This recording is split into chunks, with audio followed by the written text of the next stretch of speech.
Welcome to the Her Handmade Hustle Unplugged podcast. I'm Joanne, a female entrepreneur, small business coach, and a creative business owner on a mission to help and inspire other women out there who want to make a decent living doing something they love. If you have your own small business, or maybe you've been thinking about starting one but not sure where to start, then this podcast is for you. I share everything I know about starting a creative business from my own experience of running my handmade stationery company, Vintage Twee. It's as honest and as down to earth as me, and it's an eclectic mix of sound business advice, northern humour, and real life, because it's not easy, is it? This podcast celebrates the selflessness, the strength, and resilience of women, because we possess a superpower so great that we can handle whatever life throws at us and come out the other side. We are survivors, we are warriors, and we are as determined as hell to succeed.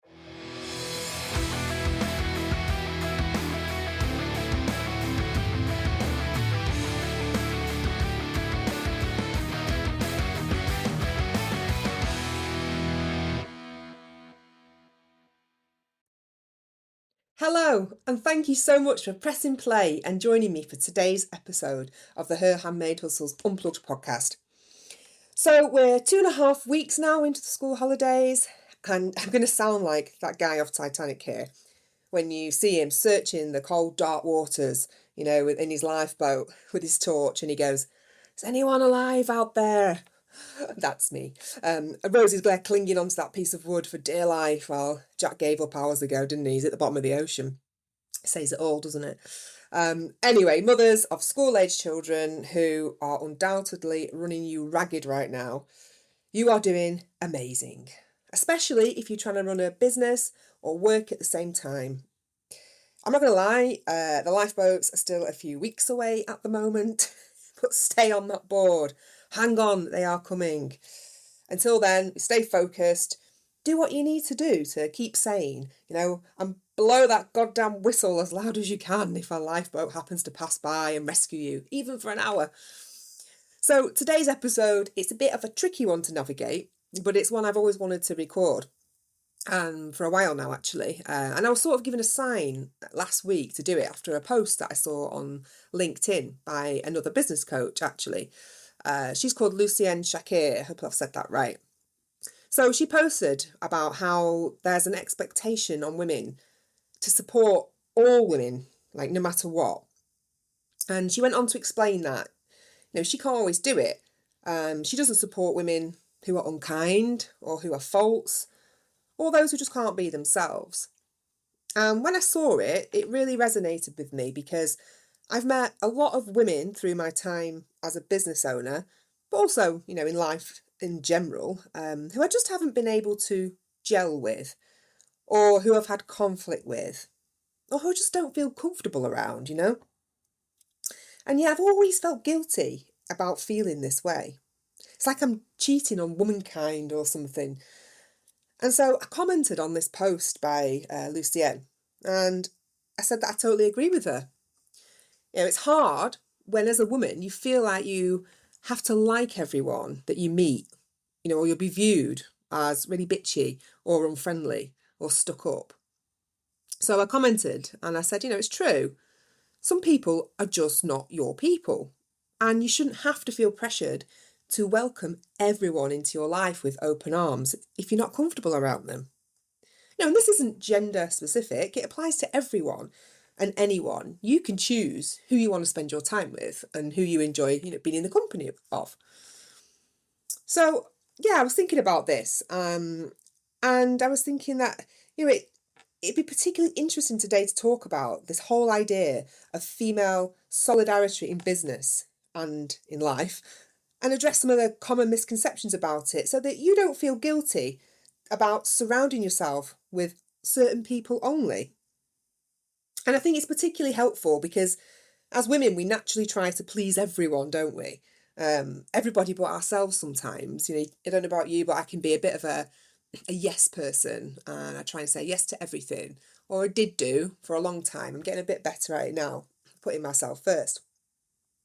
And it can be really hard to know how to deal with it when actually you don't align with another female.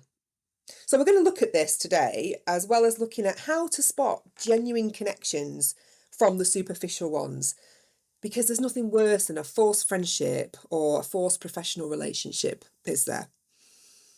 And, we're old enough now to choose who we want in our life without the fear of being judged. Because honestly, when I think about it, I don't believe that men have the same problem as us when it comes to choosing which colleagues or friends that they want in their life. They are much more direct about it than we are. And you've got to love them for that. There's no messing.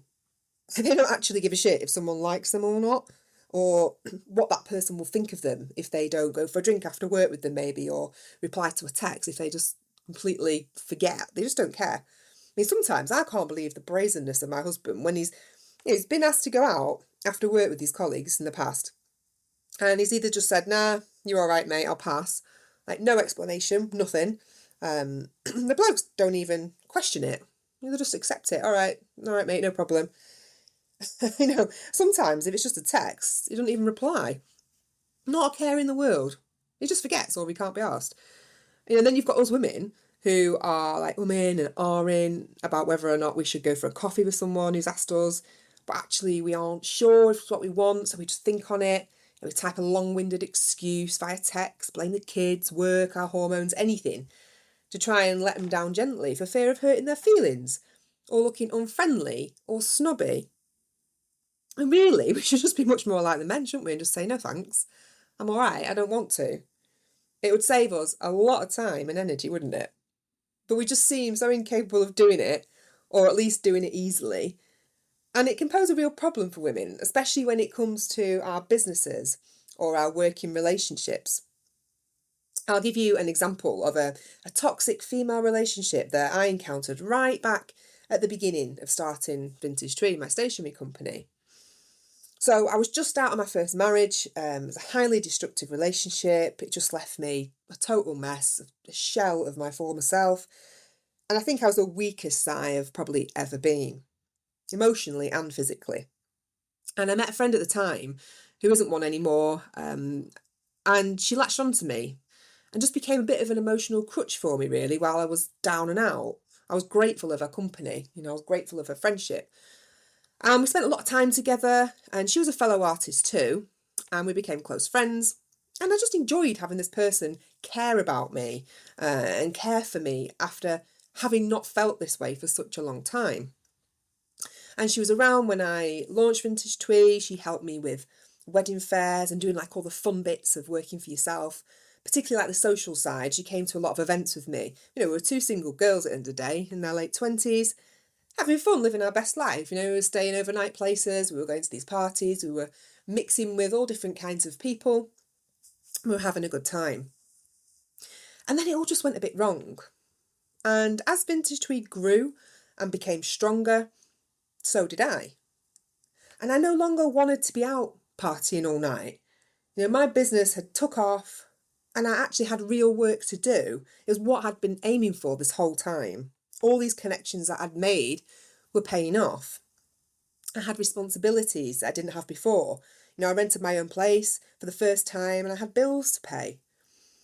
And I had found this strength and determination and this fight that I had lost during the time of my bad marriage. And I was back. I was me again. I started dating. I spoke out and stood up for myself. I was ambitious, independent. I even fell in love again.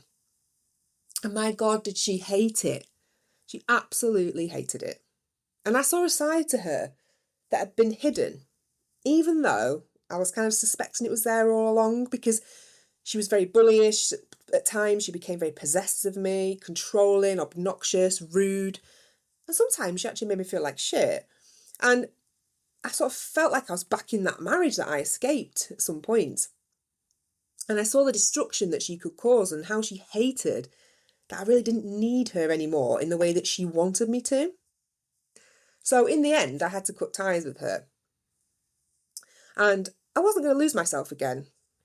But God, was I absolutely questioned over it, by fellow colleagues, by mutual friends. And the truth is, she just wasn't healthy for me. And it was a professional relationship and a personal friendship that I just could not continue. And I've had a few run-ins like this with female colleagues over the years. And now as a result, I'm much more switched on and savvy when I meet someone and decide whether or not it's going anywhere. It's a bit like when you're dating, isn't it? I mean, it's been a while since I went on a first date, like 10 years. But you just know if it's going to work or not, don't you, when you meet that person? Yeah, it seems much easier to let down a potential partner than it is a female colleague or a friend if you're not compatible. I remember a couple of dates I went on through Match.com. Remember that? Don't even know if it still exists. But one of them, right, he had a glass eye. I kid you not. And I didn't know because all his profile photos were taken from like the right-hand side. So you couldn't see his bloody left eye.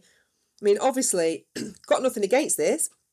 It just would have been nice to have had a heads up before I actually trekked out to Manchester City Centre to meet up with him. I mean, I did see him once more after that, and he turned out to be a total idiot anyway. And I had no problem telling him that.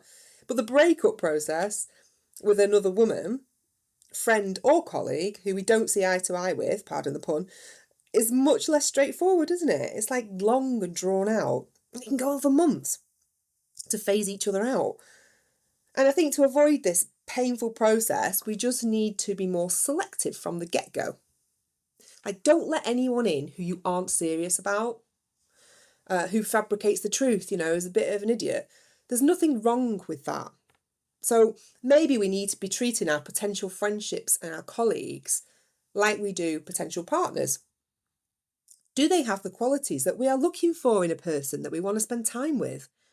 Do we share the same beliefs? Can we trust them? Can we see them in our lives, come what may, through all of life's shitstorms? And if the answer is yes, or even just a maybe, then let them in. Swipe right, or whatever direction it is to say you're interested, I don't know. And if the answer is no, swipe the other way. You don't need to give a reason, okay? Some people are just not for you. And Wonky-Eyed Joe was one of them for me. So there's a big movement, isn't there? And there has been for a while, about women supporting other women. And there are lots of social media accounts centred around it. I follow some myself about female entrepreneurs. These like positive quotes and everything about holding up and supporting other women. And it's wonderful. It's something we should most definitely be doing, supporting each other, not knocking each other down. And I'm a massive advocate of this. And it's something that I like to preach as well, being a female business coach and a supporter of women in business. That's what I want to do. I want to help women start their own business and feel successful. Of course, I'm there to support everybody. But I think that we have to acknowledge that there's these like societal expectations, I think, around this between female business owners that are not always fair. And actually, they can lead to unrealistic pressures. So let's say, for example, right, you're exhibiting at a craft fair or a market, whatever, and you're placed next to, I don't know, Margaret from Mags's Mugs, let's say. Totally made that up, I promise. I hope there's not a Mags's Mugs out there now. I'm going to Google it. Anyway, right, so you're pitched up next to Margaret and she's absolutely doing your head in. She's loud, she's pushy, she's rude, and the mugs ain't even that great. Okay, you don't particularly want to make conversation with her. You just grit your teeth. Every time someone hands over a tenner for one of her crap mugs, you just feel really annoyed. You just think, oh, spend it with me, spend your money with me.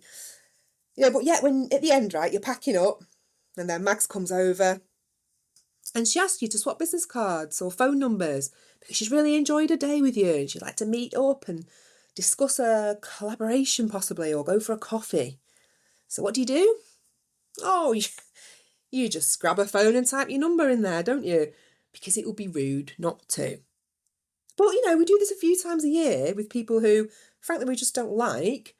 And we've got ourselves a bunch of unwanted colleagues whose perspectives and their attitudes and their beliefs just don't align with ours. And there's just this massive disconnect, followed by months of awkward texting and avoidance. Because, just because you both have a small business, it doesn't mean that you need to be friends. I always liken this to mums, right? So when you have a baby, you just feel pressured to attend these bloody baby groups because you've got that one thing in common. I mean, I got out of it actually when I had my daughter because COVID took care of that. But, you go, you endure the torture of being surrounded by like 20 plus mums and their babies in the hope of finding one, just one, who will be your sort of part of your tribe. And you can suffer together until your child is 18. And then you can finally bugger off together and go on that spa weekend that you've been talking about since they were 6 months old. Well, the reality is, just because you've both grown a human being doesn't mean that you're automatically going to be friends for life. That's ridiculous. So why do we feel that we have to adapt ourselves to fit these societal expectations all the time? I like to find my own people. I don't like to be forced into anything. And it's the same with your business and who you choose to be your colleagues. They should be people who you want in your life, even if your business didn't exist. So I always try and do that. I always try and take out of the equation the one thing that we have in common and see, would I still be friends with this person if it wasn't around? I think we have to forget about these myths around supporting all female colleagues because they aren't the reality. People annoy us. People can cause us unrest, uneasiness, conflict, disconnect. It doesn't mean that you don't wish them well in whatever it is that they're doing. Of course not. It doesn't mean that you're letting the side down as a woman. It doesn't mean that you're a bitch. It means that you are actually only looking for authentic connections, like genuine relationships that are going to bring you comfort and ease. And that's both professionally and personally. So what do these authentic connections look like? How do you know if they are real and they're worth investing in? Well, you don't always. Sometimes you just have to try it out and see. But most of the time, like anything, we get a gut feeling, don't we, when we meet somebody, whether we're going to get on with them, whether they're going to become a friend or a colleague, and we're going to want them in our lives. And most of the time, your gut is always right and it will guide you. That's my experience anyway. Been wrong on a few occasions, but particularly more so when I was younger. I mean, if I'm not sure, right, I do what I used to do when I was dating after I turned 30. So I had this 3-month rule. And if I still wasn't sure about the relationship after, say, 12 weeks, or had any red flags during that time, or just suspected that they weren't right for me, they'd be out. They'd be gone. We haven't got time to waste on people that aren't the right fit for us. Time is precious, especially as we get older and we've got so much going on in our lives, kids and families and commitments. Whatever time we have has to be spent with the people we want it to be. And I think, like dating, it takes a little experience to be able to identify the real connections from the fake. I mean, when I started Vintage Tree, I bloody loved everybody. If someone so much as said to me, "Oh, I really like your work," I'd shove a business card in their hand and try and sort out a meeting or a coffee or a collaboration. I'd be like, "Oh, great. Bloody Elsie, 80-year-old Elsie from down the road loves my work. God, let's go for a coffee and think how we could work together." I mean, how ridiculous. We've got nothing in common other than the fact we're female and she likes my stuff. I've worked with loads of people that just weren't right for me or my business for numerous reasons. And some of which, like, I think, like I said before, I was trying to think about when I started the business, who I could collaborate with all the time. And bearing in mind, right, that I make stationery. That's my small handmade business. I make stationery. And I was thinking, these are the sorts of people that I've collaborated with the past. A jewellery designer, a part-time chef, a gift shop specialising in selling imports from China, and a Turkish restaurant. I mean, I'm all for having an open mind, right, and thinking outside the box, but Jesus, even I don't know what I was thinking. Obviously, those collaborations failed. But it's like, now I have to look into the person. If someone approaches me and asks to work with me, I have to see if it's someone I like, someone who I share values with, that we've got the same work ethic. Don't be afraid to be selective, and don't be afraid of offending people. Seek out people that you respect and you want to work with. So say maybe there's a shop that you've always wanted your stuff in, you've walked past it time and time again, and you've just wanted your stuff stocked in that shop window because you love it so much. But you don't like the owner. The owner is obnoxious, rude, wants to take a ridiculous amount of commission off you for putting your stuff in there, makes you feel like it's an inconvenience and they're doing you a massive favour. It's not going to work. You don't need to be a total people pleaser, because signs of a healthy professional relationship, they're easy to see, and it's much like a genuine connection. You just gel, you get on, and you like each other and you respect each other.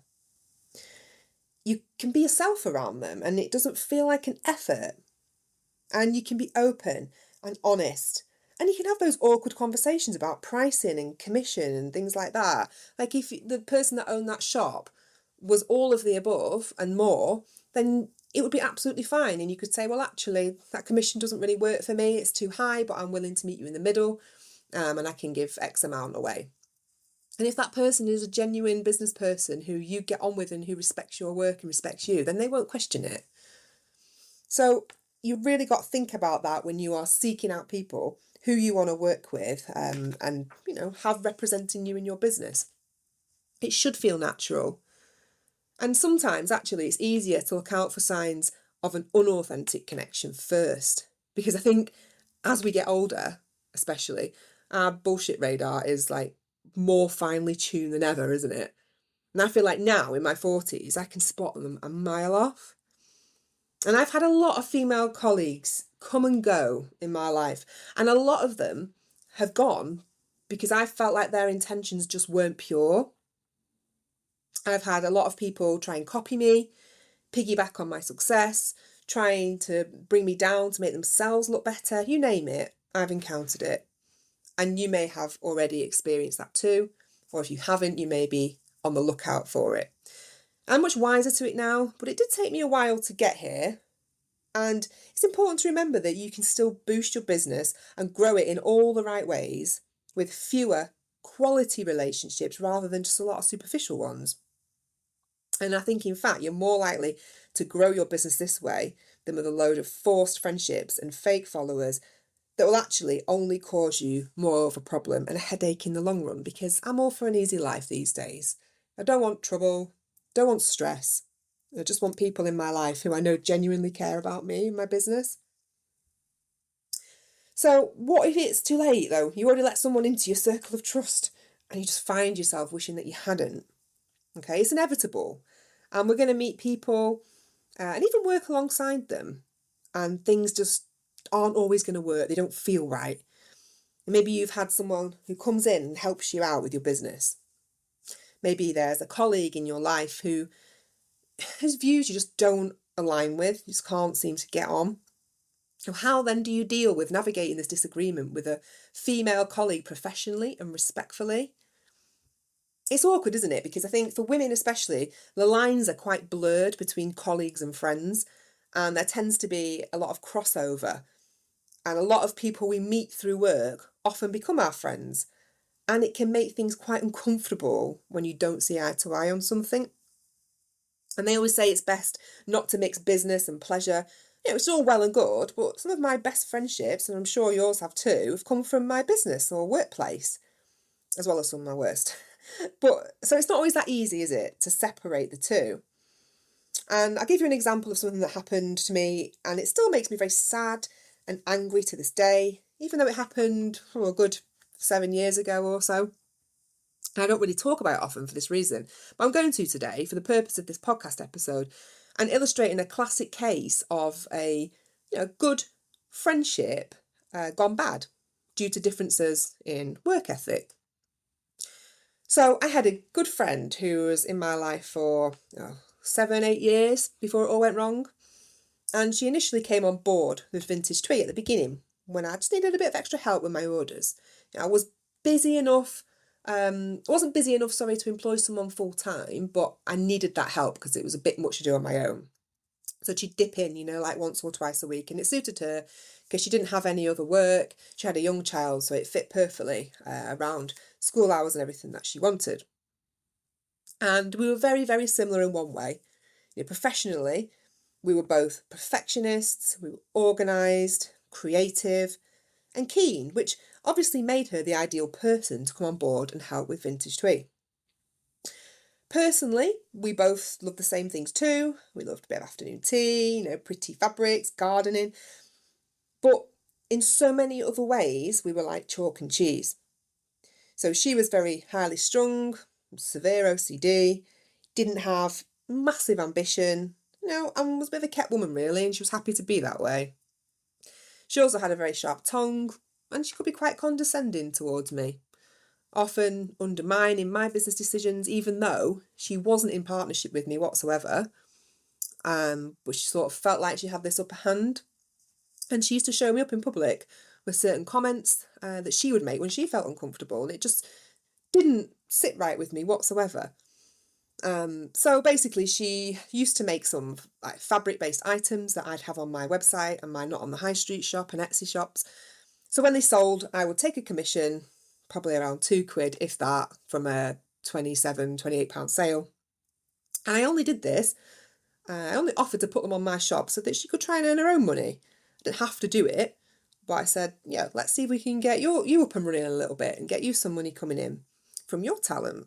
So it's a bit of a platform for her, I guess. Anyway, so she started to sell more and more of these items and the demand for them got higher. And then I noticed that she just began to get quite moody when I asked her for updates on orders. And she was snappy when I had to offer customers like partial refunds if something wasn't quite up to standard on their order. At the end of the day, it was my business reputation on the line. And I wasn't prepared to let my standards drop.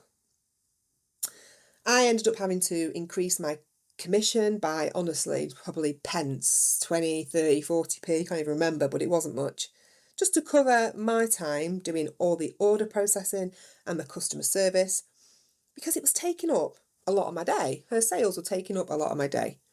And she wasn't making shit money. She was like earning, she was coming out with about £1,000 a month on good months. And she had it pretty cushy, so she was sat in a craft room sewing when her son was at school, which again, perfect hours, fitted around her. And she'd make maybe one drop off a week to my house, delivering the stock that she'd made. There are loads of women out there who would kill for that opportunity, right? Anyway, this particular time I'd asked for some more stock of an item because I'd hardly had any left. In fact, I was actually overselling on Not on the High Street, so we had back orders for it. And I was getting a little bit sort of deep and buried in these orders. And I said to her, look, I need to know when the next lot will be delivered because you've oversold by, say, 10, 12. And she couldn't give me a time scale of when she could get them ready by. So as a result, I had to temporarily mark them as out of stock on my website, as you would. Because it was only me who was going to get it in the neck from the customers if they ordered something that wasn't actually available. So I had to make a business decision for my business to keep things manageable until she could catch up. But fine, yeah? I think so. And one day, I was at the hairdresser's and this email popped up from this particular person. She was absolutely furious with me. Like, another level mad. Basically, having a massive go at me for cutting off her income by outstocking her item. Like, totally dramatic and unnecessary when all I'd done was mark them as unavailable until I physically had a stock of them again in my drawer. That's all I needed. I needed them to be there so I could dip in and get them posted out as soon as a customer would order. She brought my character into question, she was disrespectful, and she proved in that one email that she obviously didn't know me and the kind of person that I was, despite these 7 years of friendship and a working relationship too. And I was absolutely stunned, I can't tell you, it upset me so much, it shook me to the core. I tried to call her to talk about it, but she completely refused. She was just so angry. And in the end, I was fed up of trying. I became more pissed off with her, her immature attitude and this willingness just to throw our friendship away just like that. Especially when just a few months prior to this, she'd seen me at my lowest when my mum had died. She was even there at this last minute celebration of love that me and my husband, who I wasn't married to at the time, we'd organised it 2 weeks before my mum died just so she could see that I was settled, and be there for as close to a wedding as we could arrange at such short notice. So I didn't even think that she was a fair-weathered friend. But the truth is, she'd gotten too big for her boots and she thought she had equal say in the running of my business when in fact she didn't. She wanted to be in control of her income, like 100%. And if she wanted that, then she should have started up her own business. But she didn't want the stressful parts of it because it's hard work. Being self-employed is such hard work. You're responsible for everything. And she didn't want that. She just wanted to cherry pick the fun bits. Sew in her perfectly tidy studio, listening to Radio 2, drinking tea from china cups at her leisure. And there's me, dealing with all the Rottweiler customers on Not on the High Street, steam coming off my keyboard, trying to process all the orders, getting sweaty on the post office run every day. For what? £1.50 per item? It wasn't on. So that was the end of that, and I learned a lot from it. I never had anyone work alongside me in that capacity again. And I've done it all alone. So, what are my tips for navigating disagreements when they arise?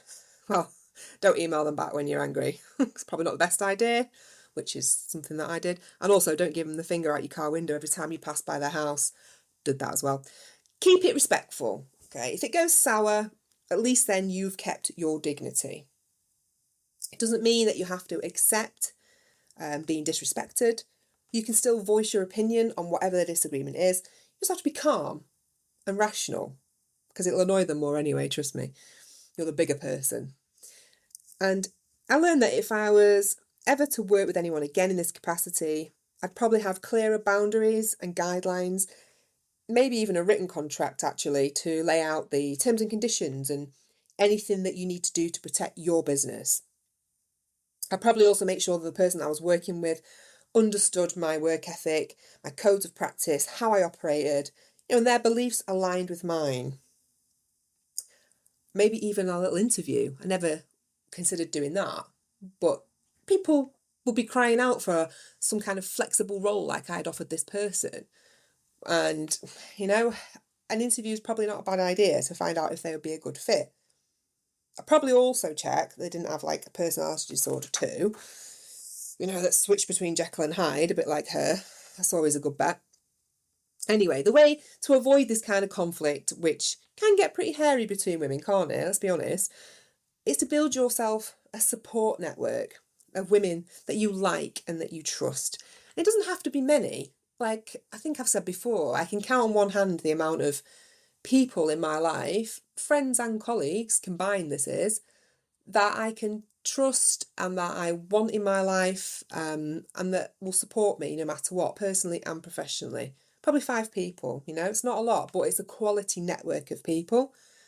And I think you need to also try and find and connect with like-minded women in business. And there's loads of ways you can do it. You're going to come across, a few bad eggs, if you like, for want of a better term, ones that you maybe think you can connect with and then you realise actually no. But you can try things like Facebook groups on social media, your fans and your followers. Because the thing is, you know your tribe when you meet them, don't you? Yeah, you just click. Talk to people that you don't know on social media. I started doing it a lot more recently.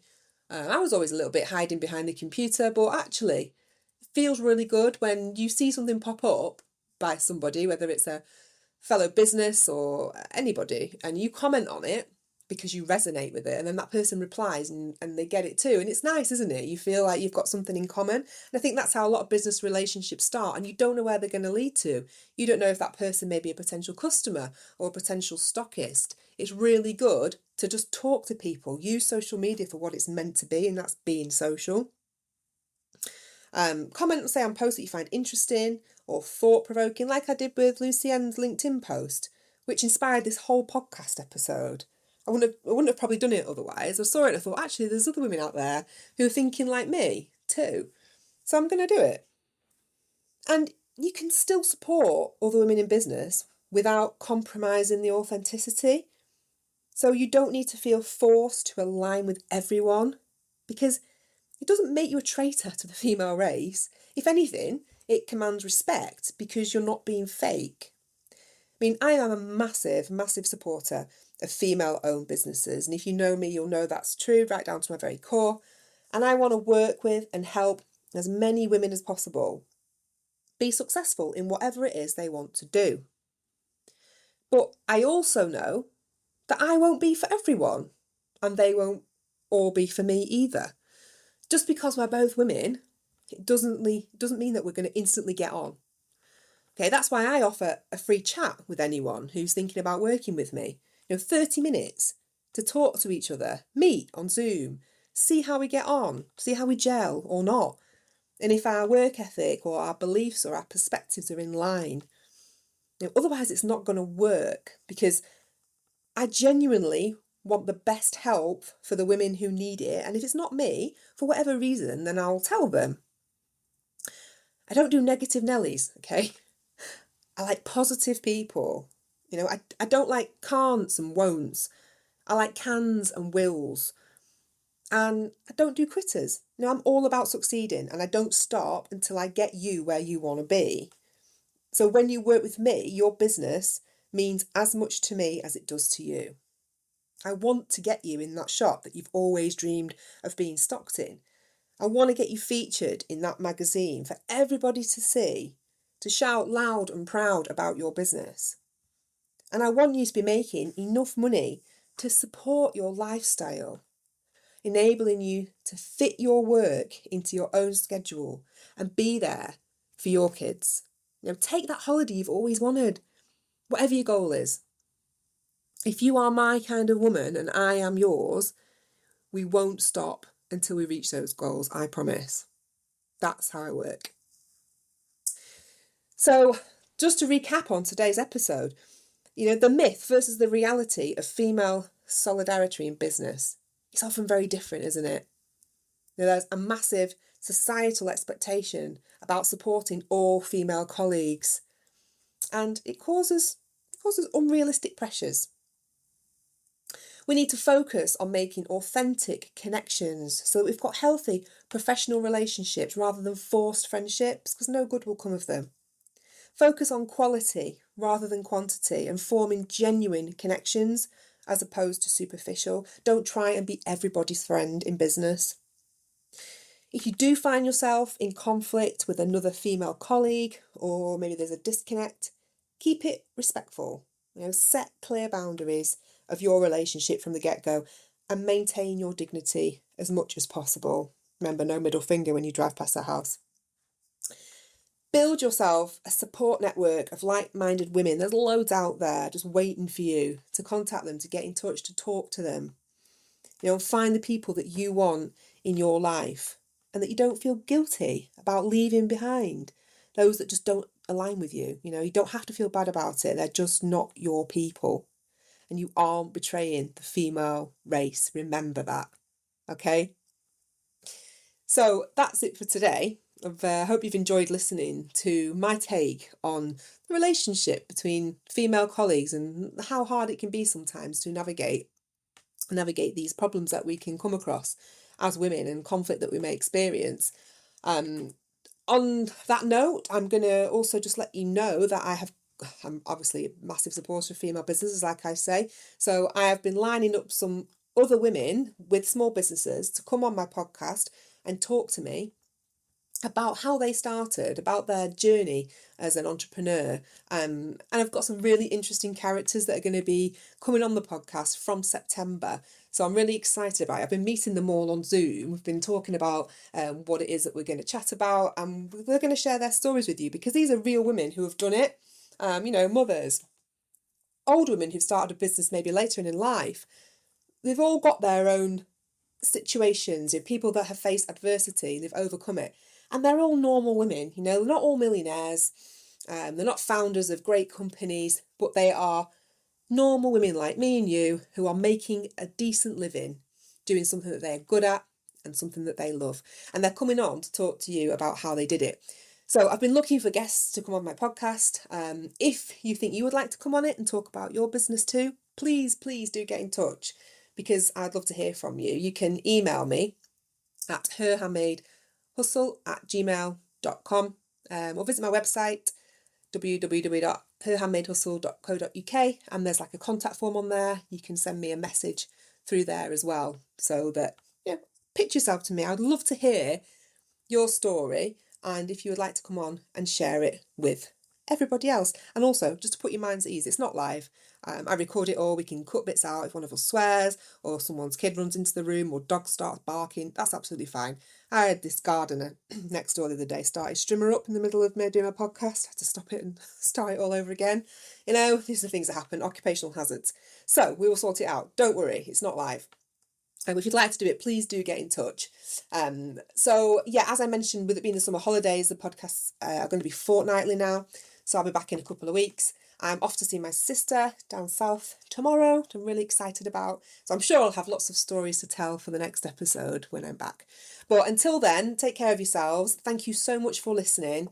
And I hope to be able to chat to some of you soon. Okay, take care. Bye.